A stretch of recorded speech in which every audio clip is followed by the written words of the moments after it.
Hey, what's up guys? Welcome to Learn&Explore. من یادە پزیشکی ڤێتەرنەری و مامۆستای زمانی ئینگلیزی پێکەوە دەست بۆ کۆرسە بەرامبەرەکەن کە پێشتر بەڵێنمان پێیا بوون.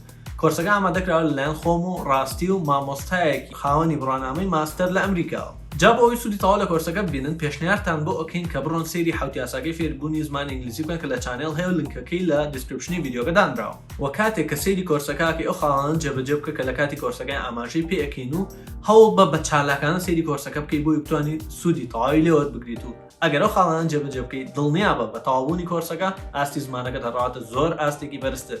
جا لەبەرەوە با دەست پێ بکەین. وانەی 4:1 چاپتەری 4 Love is beautiful. خۆشەویستی جوانە. هەموو ئەمانی کە لەم ڕستەیە هەیە پێشتر باسمان کردو. بۆیە دووبارە باسی ناکەینەوە.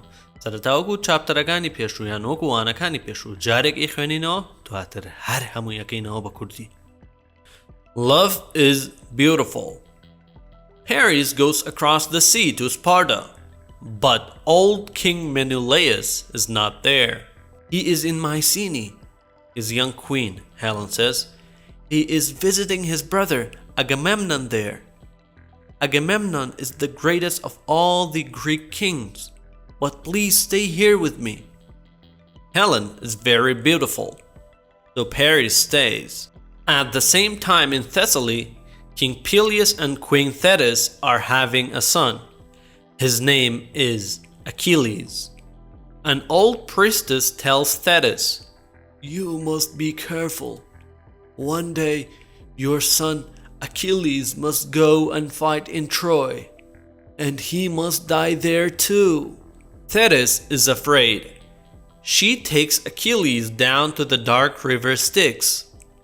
Then she takes her son's left heel in her hand, and she puts him under the water for a minute. After this, nobody can kill him with a sword, but his left heel stays weak.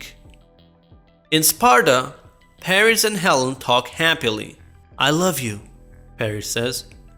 "I love you too," Helen answers. "Then come to Troy and marry me," Paris tells Helen. "All right."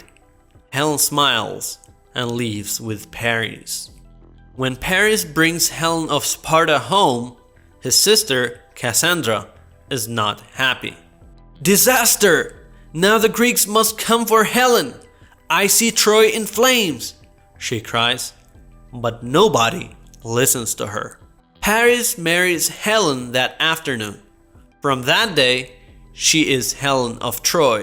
When Menelaus comes back from Mycenae to Sparta, Helen is not at home. "Where is the queen?" Menelaus asks. He is very angry now. He goes and tells his brother Agamemnon, "We must fight the Trojans! We must bring Helen back!" Agamemnon cries.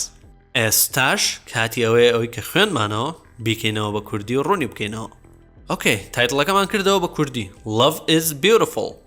خۆشەویستی جوانە. ئەوە واضحە و وانەکانی پێشووتان بینی بێ هەموو شتەکانی ئەو ڕستەیەمان باس کردووە. بزانین دەستپێکی چیرۆکی چاپتەری 4 چۆنە. Paris goes across the sea to Sparta.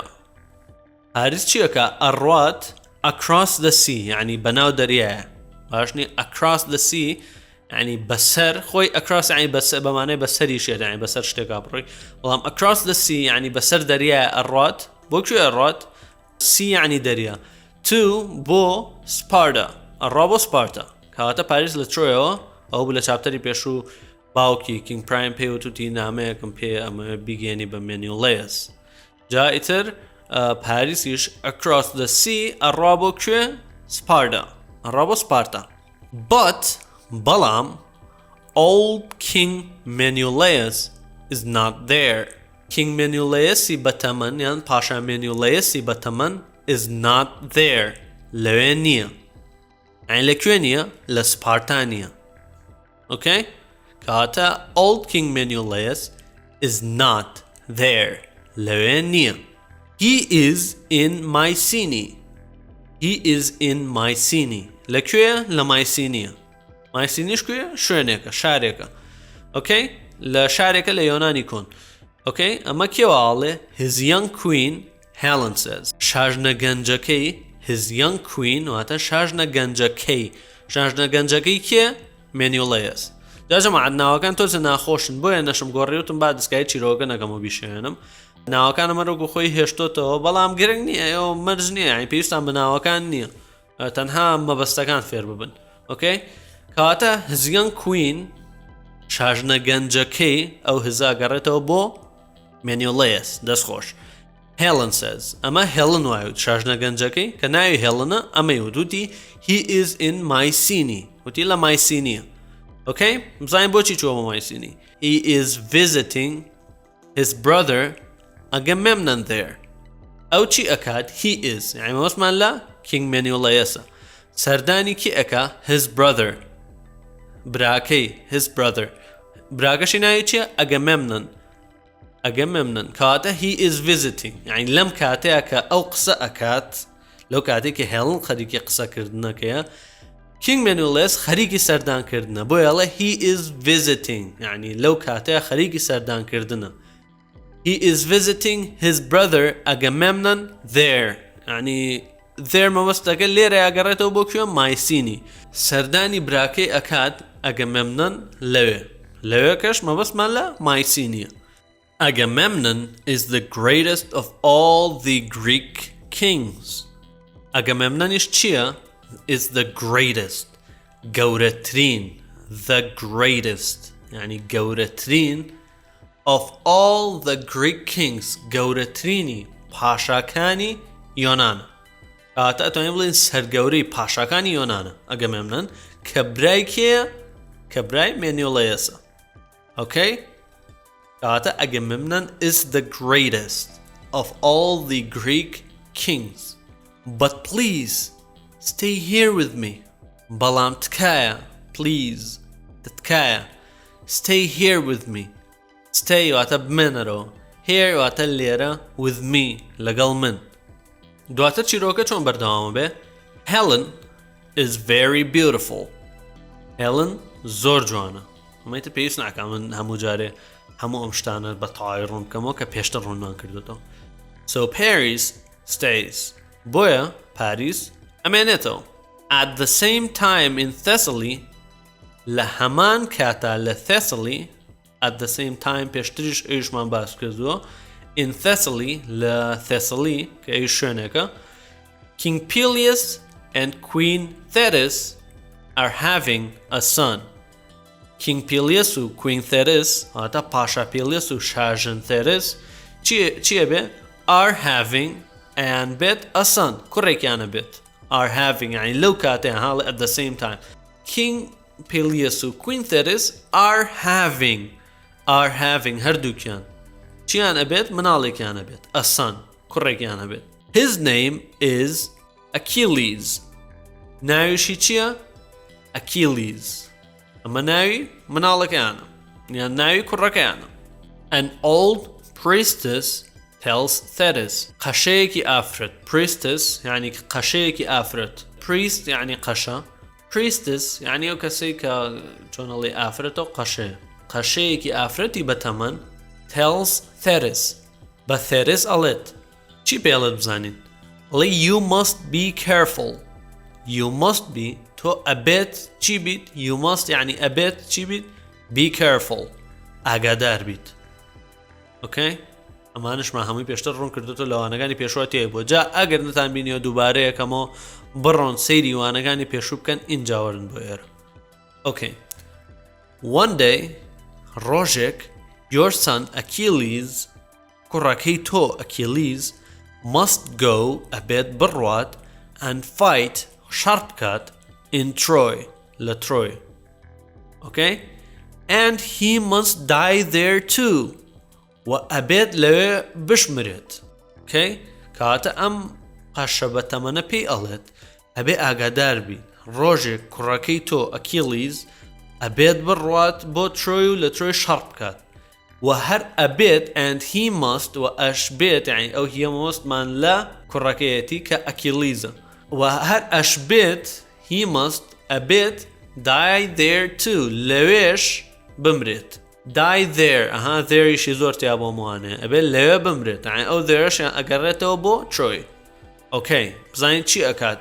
theris بۆ ئەوەی ڕێگری لەمە بکات theris is afraid theris قەلەقە ئەترسێت ئەویش لەوانەیە یەکەم باسمان کردو کەواتە theris قەلەقە she takes Achilles down to the river Styx Achilles ئەبات بۆ کوێ Achilles down to يعني Achilles ئەبات بۆ کوێ to the dark river Styx بۆ ڕووباری تاریکیان ڕووباری ڕەشی Styx ئەو Styxە نای ڕووبارەکەیە کە theris Achilles ئەبات بۆی ئۆکەی کەواتە هەڵیگرێت و ئەیبات then دواتر she takes her son's left heel in her hand دواتر چی ئەکات پاژنەی چەپی کوڕەکەی ئەخاتە دەستیەوە she takes her son's left heel واتە پاژنەی پێ in her hand پاژنەی چەپی پێی کوڕەکەی ئەخاتە دەستیەوە and she puts him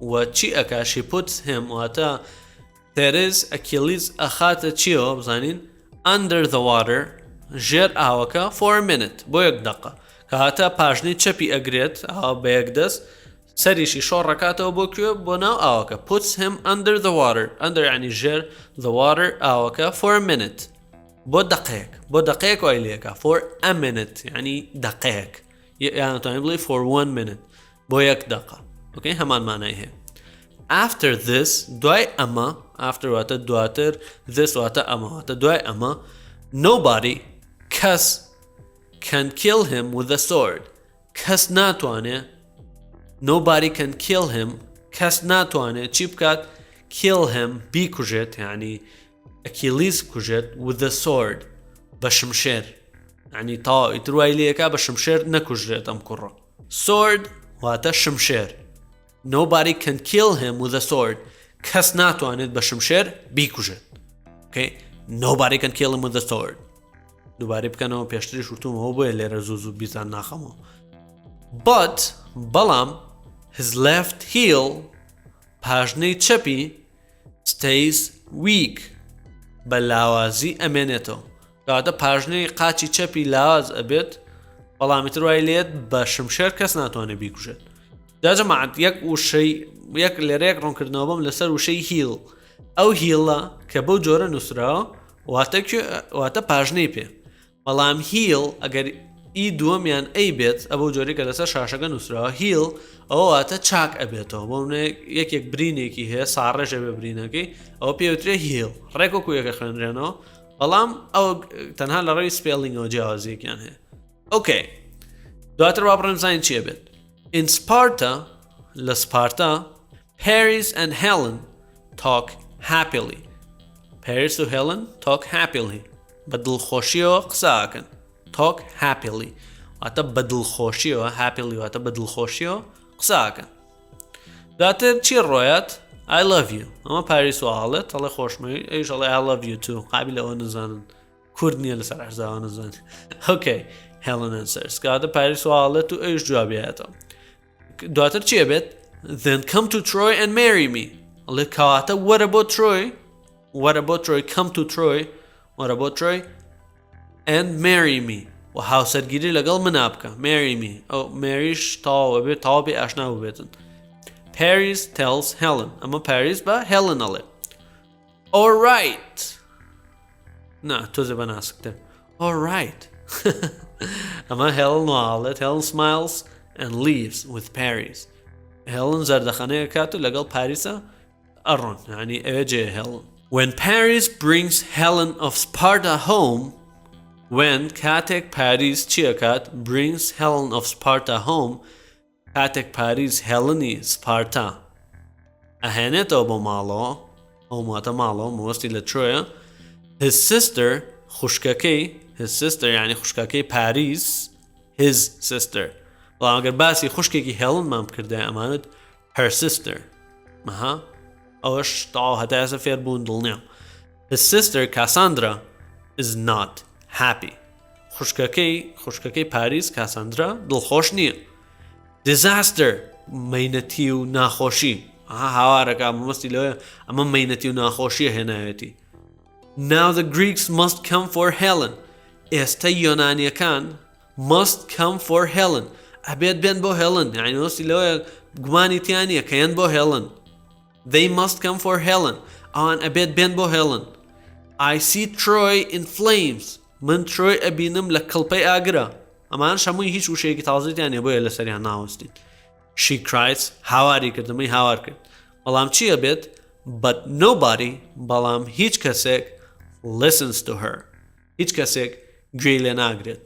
Paris marries Helen that afternoon. پاریس هاوسەرگیری ئەکات لەگەڵ هێڵنە کەی that afternoon.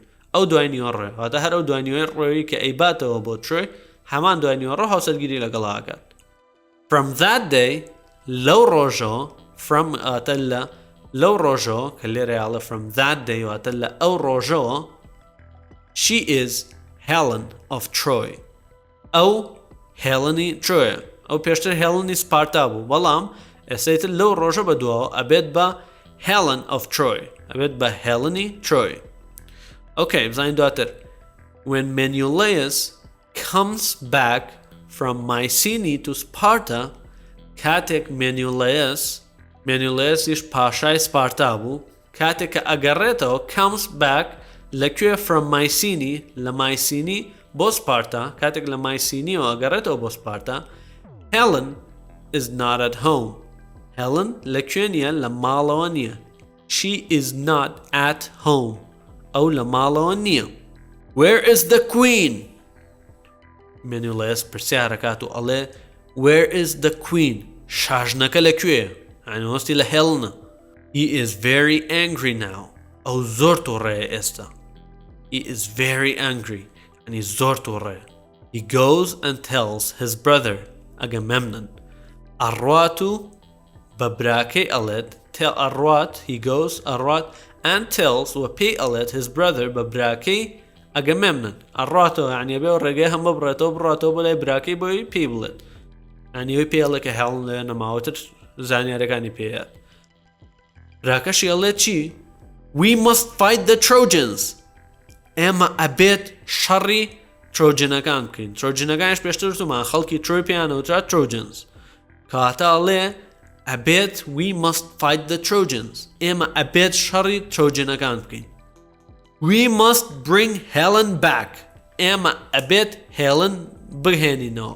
Bring Helen back یعنی Helen بهێنینەوە.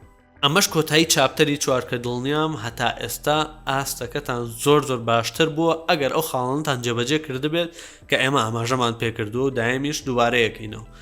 جا چیرۆکان زۆر دووبارە بکەنەوە هەتا ئەوەنەی کە وەک ئەوەی لێت لەبەرتان بێت. پێشتر ئەم ڕوونکردنەوەمان ناو بۆیە ئێستا بەرداوامی بەم ڕوونکردنەوەانە ناین دایم. جا لەبەرەوە ئەگەرتانە سوودی تاول وەرگرن ئەوا سەیری هەموو کۆرسەکە بکەن و خاڵەکان جێبەجێ بکەن کە ئاماژەیان پێکەین و بۆ سبەینەش ئیشەڵا چاوەڕوانی وانەی 4 بۆ 2 بن کە بریتێ لە پرسیار و وەڵام و ئەرکی ماڵەوە بۆ ئێوە کە ئەرکی ماڵەوەی ئەم جاریان جیاوازە. جا چاوەڕوانی بن و ئیشەڵا سبەینە گەڕێنەوە لاتان. تاوەکو وانەیەکی تر بەخوای گەورە دانسپێرین و خواتان لەگەڵ.